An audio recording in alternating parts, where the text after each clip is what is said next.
Hello সবাইকে, আমি তুলি আর এই হচ্ছে আমাদের রিতম। সামনে যেহেতু রিতমের মাধ্যমিক পরীক্ষা, তো ও বই পড়তে বসেছিল আর আমরা এদিকে নারকেল পিঠে বানাচ্ছিলাম। আচ্ছা, তোমাদের কাদের কাদের নারকেল পিঠে খেতে ভালো লাগে?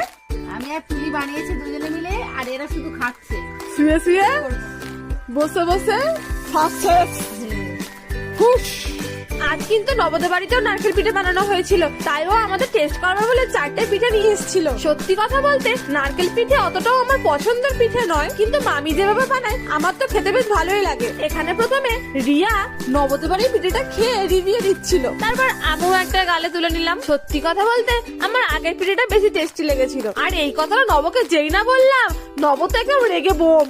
আমার একটা মিষ্টি সাবস্ক্রাইবার আমাকে বলেছিল রানীর মেকআপের ভিডিও যেন আমি পোস্ট করি, বাট কি করব, মেকআপের ভিডিওটা না আমি করতেই পারিনি, কারণ এতটাই তাড়াহুড়োর মধ্যে মেকআপটা করেছিলাম তার জন্য। তবে নেক্সট টাইম অবশ্যই চেষ্টা করব।